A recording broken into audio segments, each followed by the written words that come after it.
Les candidats aux primaires républicaines pour l'élection présidentielle de 2024 aux États-Unis ont participé à leur 4e débat mercredi soir depuis le mois d'août, sans la présence de Donald Trump. Cette fois-ci, c'est Nikki Haley, considérée comme modérée, qui a été la cible principale des attaques en raison de sa récente progression dans les sondages. Cris, huées, invectives. La candidate Nikki Haley, qui a le vent en poupe chez les républicains pour la présidentielle américaine de 2024, s'est retrouvée au cœur de toutes les attaques lors d'un débat mercredi 6 décembre, encore snobé par le favori Donald Trump. À 40 jours des premières primaires du parti, l'ancien président a choisi de ne pas participer à ce rendez-vous télévisé, en raison selon lui de son avance vertigineuse dans les sondages républicains. Réunis dans l'Alabama, un État très conservateur du sud du pays, 4 de ses opposants conservateurs, 3 hommes et une femme, ont tenté de capter un peu de sa lumière. J'adore toute l'attention, les gars, merci. À commencer par l'ancienne ambassadrice à l'ONU Nikki Haley, dont la candidature séduit de plus en plus l'establishment et les très riches donateurs républicains, une aide non négligeable dans un pays où les campagnes politiques se remportent à coups de milliards de dollars. L'ex-gouverneur de Caroline du Sud a pour cette raison été la cible de très vives attaques sur le plateau de la chaîne News Nation, étant tour à tour accusé par ses adversaires d'être corrompu ou de vouloir envoyer des jeunes Américains sur les champs de bataille pour s'acheter une plus grande maison. J'adore toute l'attention, les gars, merci, a ironisé la quinquagénaire, qui est passée en quelques semaines de 4 à 10% dans les sondages. Cette conservatrice s'est illustrée ces derniers mois avec un discours plus modéré que ses rivaux sur l'avortement, bien consciente que son parti enchaîne les déconvenues électorales sur ce sujet depuis l'annulation de la protection constitutionnelle du droit à l'IVG dans le pays. Dans les enquêtes d'opinion, elle talonne désormais Ron DeSantis, un temps vu comme l'étoile montante du parti mais dont la cote a dégringolé ces derniers mois.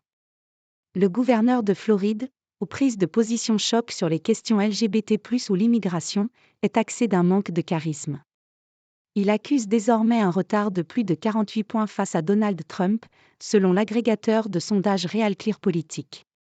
J'en ai assez d'entendre parler de ces sondages, a lancé, visiblement agacé, l'ancien officier de marine lors du débat, estimant qu'il revenait aux électeurs, et non aux enquêtes d'opinion, de trancher sur son sort. Les candidats ont également eu de vifs échanges sur la guerre en Ukraine, une nouvelle enveloppe de dizaines de milliards de dollars d'aide étant actuellement en débat au Congrès américain. Le candidat Vivek Ramaswamy, un entrepreneur qui aime se présenter en Trump 2.0, a accusé ses rivaux d'être des néoconservateurs fascistes, incapables de citer le nom de la moindre province ukrainienne.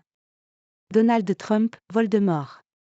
Cette émission, le 4e débat depuis le mois d'août, est une étape importante de la longue route vers la Maison-Blanche. À partir du 15 janvier, les candidats républicains à l'élection de 2024 s'affronteront lors d'une série de primaires. Ils débuteront dans l'Iowa, État rural du Midwest, avant d'enchaîner en quelques semaines les scrutins dans le New Hampshire, le Nevada et la Caroline du Sud, et une grosse échéance début mars. Le vainqueur de ces primaires, officiellement adoubé par le Parti républicain en juillet, sera opposé au candidat démocrate, très probablement le président Joe Biden, à l'élection de novembre prochain. Malgré ces 4 inculpations, Donald Trump écrase la course chez les républicains, s'accaparant quelque 61% des intentions de vote. Il s'appuie sur une base qui lui reste très largement fidèle et le soutient mordicus dans ses démêlés avec la justice. De peur de froisser ses partisans, ses rivaux ont durant le débat souvent évité d'attaquer l'ancien président frontalement, une position dénoncée par le candidat Chris Christie. L'ancien gouverneur du New Jersey est un des seuls à critiquer le milliardaire républicain directement. Si vous avez peur d'offenser Donald Trump, que ferez-vous lorsque vous serez assis en face du président 11 ? De l'ayatollah ? De Poutine, a-t-il lancé, comparant tour à tour l'ancien président à Voldemort ou à un dictateur. Avec AFP.